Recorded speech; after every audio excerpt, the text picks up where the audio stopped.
at work. So why are you calling me? Why they calling you? Why? They're probably saying, that sounds like Finesse. That ain't Finesse.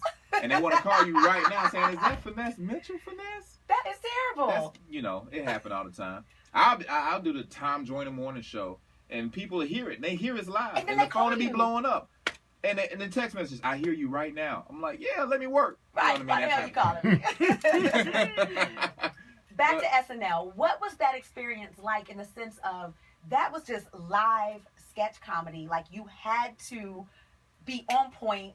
If you messed something up, you had to save it. That had to be crazy. I think we all kind of grew up, especially black kids, on that Eddie Murphy days of SNL when he was doing Mr. Robinson's Neighborhood and Buckwheat and all that stuff. I know I was a kid and I was like, man, this is crazy. Right. I couldn't wait to try to stay up to see him every Saturday, hoping he'd be in it. And once I decided to do comedy, which I didn't think I was going to do, I thought I was going to be, I don't know, an R&B singer or something. I don't know. I can't sing, but I don't know. But once comedy came about in my life, it was just about getting that next job and getting seen and getting exposure. So BET Comic View was first for me. And everybody was like, oh, you so funny. And I was a new jack. And, the DC Currys and the Cedric Entertainers and the DLs, they was running it back then. The OGs. But when those cats like, oh, man, you got something. It just motivates you. And before you know it, if you don't give up and you try to streamline your life where you can filter out the negative influences that'll kind of kill your dream, because it's still in infancy. You don't know, it's real shallow. You gotta protect your dream. You gotta protect it. So, it's okay to get in the crowd and then you don't like me and boo me. But then if we just walking down the street and people like, man, you still doing that comedy? Right. Man, when you gonna get a job? So when you gotta shield yourself from those type of people. And so, man, I worked my craft, and before I know it, we heard Tracy Morgan was leaving Saturday Night Live, and they was looking for the new black guy. And like I said, that was the part of being in the right place at the right time, just to hear somebody having that conversation, which made me send in the tape, which made them pick me out of 50 cats, me and Kenan Thompson. Shout out to Kenan, who's still on the show. And then next thing I know, 4.5 years later, I'm leaving SNL, and when I tell you, April, I met everybody, musically, from whoever you think about, like, in a room with Prince. That's crazy. That's crazy, because he's one of those dudes that people be like, yeah, but you'll never talk to him or see him. Right. You can go see him, but you'll never see him. Yeah. Like a Kaiser Soze type of dude. So, it was cool to meet him all the way down to whoever that's in the game right now. We just had our SNL 40th reunion. That was huge.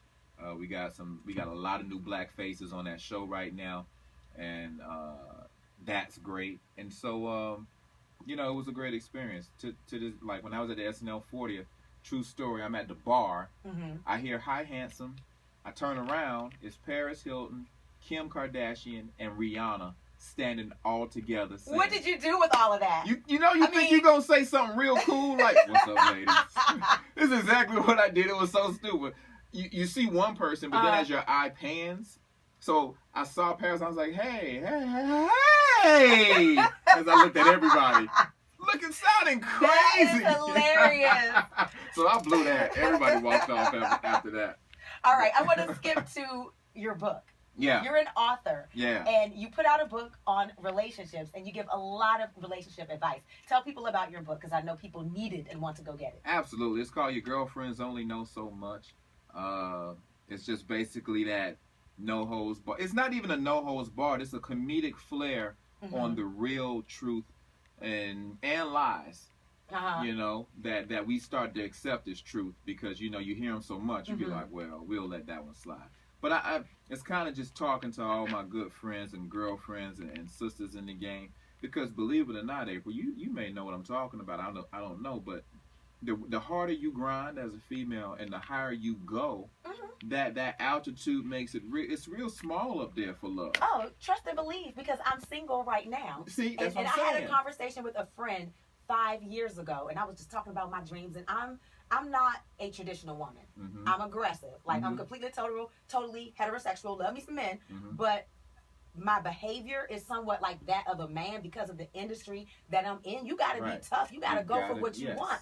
And he said, I hate to tell you this, you're going to be single for a very long time. And I was like, no. And it's 5 years later, and I'm as long and see, I can diagnose you right now. As long as you're looking for a guy that's just as intelligent and a guy that's just as supportive, but his grind is slower. You got, believe it or not, see, you got to look for the guy that's kind of the opposite. The guy that is very secure and happy with whatever he does. That's his thing. But that, I'm going all the way to the top. I like alpha males. But that for love, that might not be his thing. So if you go after that alpha male, you bumping heads. Because dudes at the end of the day still want that girl that's like, yo, okay, whatever you say. Yes, they do. You know, and you can't do that. You can't lower your defenses like that in this game, because then you'll be out of a job, not only out of love. You sure will. Because somebody will come in behind you thinking you slipping. Exactly. But when it comes to love, that quiet dude, that quiet, strong dude will love you just as hard, just as great. But outside of that alpha male dude that's trying to like have it all too, because that quiet dude has time to pay attention to you, your hustle, and just be supportive. But at night, when you need that compassion and that affection and that attention, that's what he's there for. He's still the man, but he's letting you and allowing you and seeing in you that, yo, you about to go ahead and just drive this train. I see it. Go ahead and drive it, but I got you. I'm the caboose. I'm just as important as the head train. You know what I mean? So that's what you got to look for. Boom! Did I just break it down? You did just diagnose me. Come on, did I just diagnose April White? Come on, Baltimore. You just diagnosed me up one side and down the other. There it is. And you sitting here looking at me like, I will contemplate what you're saying, but it's really, really hard. Because, one, I believe that there are a lot of posers out there, men who are posing as alpha males that really aren't alpha males. Like you don't have to be overly and outwardly aggressive to be an alpha male. That's the lane you're driving in right now. And I'm telling you, there's another lane. All right. So now you're dealing with dudes that are alpha males who are like too competitive with you anyway. So sometimes they might bump heads. And you're dealing with dudes that's pretending to be alpha males because they think that's what you want. Versus you ignoring the dudes that saying, nah, babe, this is who I am right here. Right here in this lane. I'm going to put my signal light on. There it is. I'm going to put my signal light on. There it is. And I'll tweet you and let you know how it goes. Did the spirit just come in this room? That was Jesus talking through me to you. Oh, my God. And see, that's what my book is about. Just helping women out like that. And I'm writing my second book right now. And what is it called? I'm not divulging it just yet. Makes sense. But smart guy. Yeah, but it's almost like a follow-up. But I put it to you this way. I just had a daughter. She's 4 months old. And that's congratulations. the hint. That's the hint about the What's her name? Her name is Elle. Oh. Yeah, so her name is Elle Kate Mitchell, and it's my girl's dad's, my wife's girl. After Elle DeBarge, yeah. And my mom's first and my mom's middle name. So we kind of got everybody in there. Oh, that's awesome. And made everybody happy. Yeah. If you're just tuning in, we're talking to Finesse Mitchell, and he's going to be at the Baltimore Comedy Factory this weekend. Get those tickets at baltimorecomedy.com. Look, I got to say this real quick. Let me face this real quick. You saying, who was Finesse? If y'all have kids, I'm also on the Disney Channel on a show called Ant Farm. I play China's dad on that show. So it was a #1 hit Disney Channel show. And China from Tyler Perry's Daddy's Little Girl. She did her thing. And so that's who, I just want to let people know that just because they know, I don't know from SNL. I don't know from Comic View. Well, you might know me from, the kids know me. Just tell them China Daddy in town and come see me. Not the kids, you. That's so cool. When we come back, I want to play a game with you. All right. I make everybody play this game. All right. Are you down for the game? As long as I win. As long as you win? Because I'm an alpha male. You're an alpha male? I gotta win. Well, we just gonna butt heads because I'm an alpha female. See? Now you're looking at me different.